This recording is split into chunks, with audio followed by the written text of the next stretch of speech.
Tientallen zwimmers sprongen zaterdag bij Koekhenne het water in van een zwemtocht van 2,4 kilometer naar de bregen van de Westreen. Doel wie hield inzamelen voor het goede doel Kika.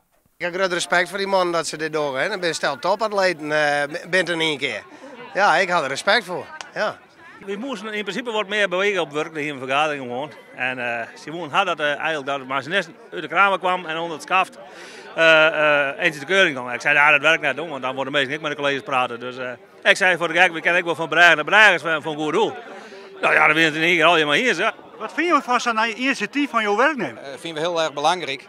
En dat er dan zoiets uitkomt. En daar te jaren ik nog weer voor een goed doel zwemmen. We hebben een grote opbrengst mee genereren. Want dat, nou, ik denk dat we tussen de 4 en de 10.000 onttekeningen en misschien nog wel heger. En dat is dan ook mooi. Wie door iets met z'n allen, maar niet alleen voor jezelf, ook voor een oor in de samenleving. En dat vind ik prachtig. Hast er wel een beetje vertraind?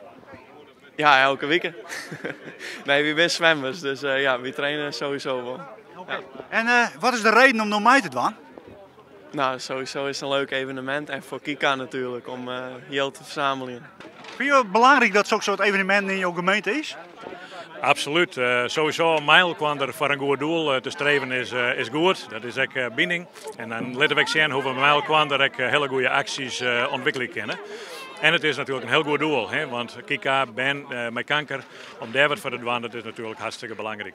Daar kunnen we nooit genoeg voor doen. Dat is een groot leed en verdriet. We kennen al hier wel mensen om jou en die kanker hebben, maar dat het dan met Ben is, dat is toch wel heel triest.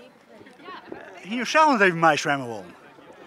Nou ja, aan de ene kant daagt het wel uit met mooie waar, maar ik ben bang dat ik de Silvermaan net heiling ga. Dus ik let het oor om mensen die daar goed voor traind hebben en nou ja, dit onderdwaren. Een pittig dagje, maar we hadden wel hellen. Net alle zwemmers hellen op eigen kracht de eindstreep.